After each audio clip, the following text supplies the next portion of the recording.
20 years ago, the world was awash with reports about Salman Rushdie's book, The Satanic Verses, for which he received the usual Mohammedan Muslim response to any criticism or investigation of Mohammedan Islam, a fatwa, that is, a religious decision to have him assassinated. Was there and is there a record of these verses in Mohammedan Islam? Muhammadan Islam, basing its monotheism on that of the Israelites and their Torah, strongly opposes idolatry, polytheism, and associating anything or anyone with God. This contrasts sharply with the contention by Muhammad's Arab contemporaries who believe that Allah had associates. Some of these associates are mentioned in the Quran. Among them are three female deities, Al-Lat, Al-Uzza, Wal-Manat, who were, according to the religious beliefs of the pagan Arabs, the daughters of Allah, the supreme deity of the Kaaba. Each had a shrine in separate places not far from Mecca in Arabia, where Muhammad was born and began his mission.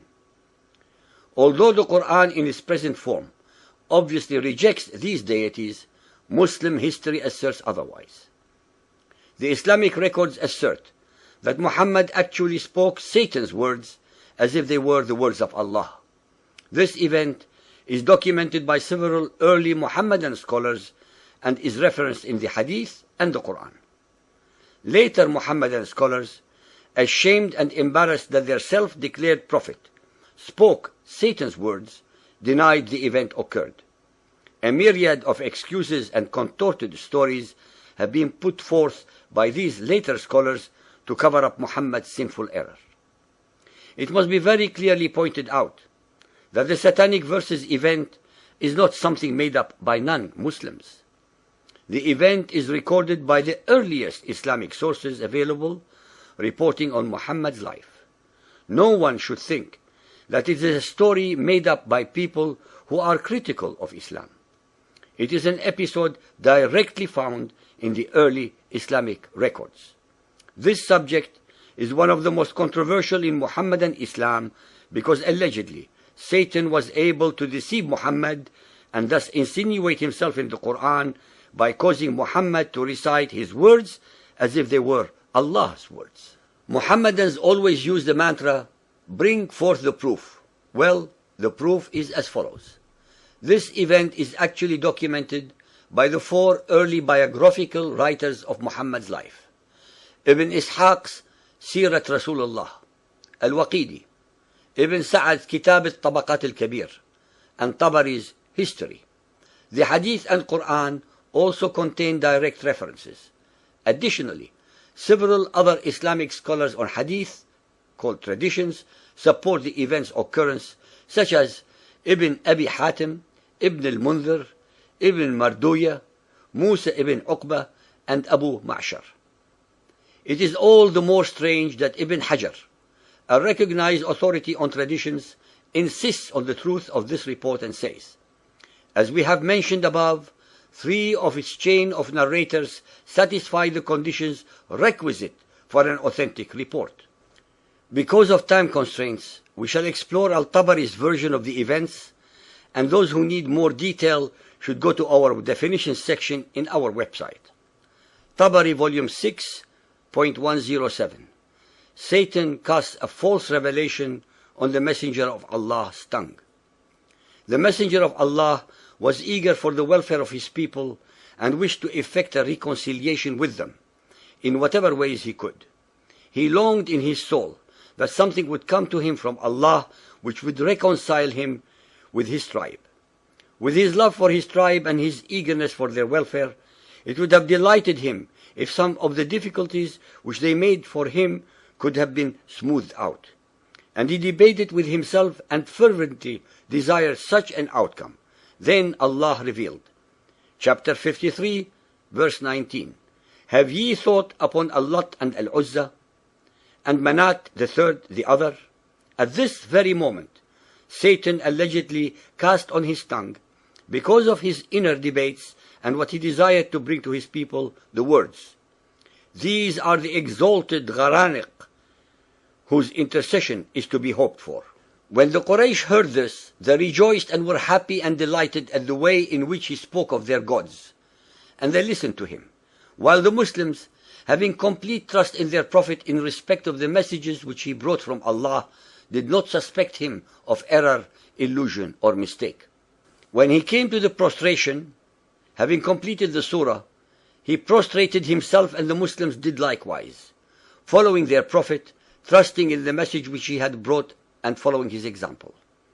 Those polytheists of the Quraysh and others who were in the mosque likewise prostrated themselves because of the reference to their gods which they had heard, so that there was no one in the mosque, believer or unbeliever, who did not prostrate himself. The Quraysh left delighted by the mention of their gods which they had heard, saying, Muhammad has mentioned our gods in the most favorable way possible, stating in his recitation that they are the high-flying cranes, gharaniq, and that their intercession is received with approval. It is very important to point out here and now that Muhammad and his Muslim followers were prostrating themselves and praying in a purely pagan mosque, a house of idolatry, since they were surrounded by the rock gods of the Quraysh. Muhammad should not have done so at all, as an alleged monotheist. This only shows that he was always willing to compromise his beliefs until such time as he could overcome or destroy all those who did not believe as he did, as in fact he eventually achieved. Then Gabriel came to the Messenger of Allah and said, Muhammad, what have you done? You have recited to the people that which I did not bring to you from Allah, and you have said that which was not said to you. Then the Messenger of Allah was much grieved and feared Allah greatly.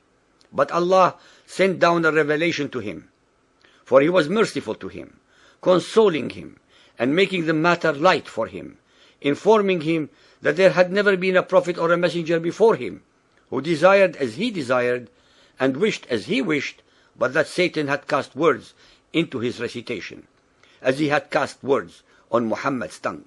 Then Allah cancelled what Satan had thus cast, and established his verses by telling him that he was like other prophets and messengers, and replaced the offending satanic verses with, What, for you the male sex and for him the female? Behold, such would be indeed a division most unfair. The question that any inquisitive mind will ask is, how many other verses in the Quran were actually revealed to Muhammad by Satan and not Gabriel? The satanic verses also destroy another challenge in the Quran. Surah Bani Israel, chapter 17, verse 88 say, If the whole of mankind and jinn were put together to produce the like of this Quran, they could not produce the like thereof, even if they backed up each other with help and support. Ladies and gentlemen, it is clear from the above that in desperation and in a moment of weakness, Muhammad was willing to compromise his monotheism by conceding to allow the daughters of Allah to remain as intercessor in his Islam. That is, he was willing to allow 3 other associates with Allah. Muhammad actually sinned, and all the excuses that we read and all the explanations are used to hide a very simple fact. Muhammad kafara, because he associated other gods with Allah.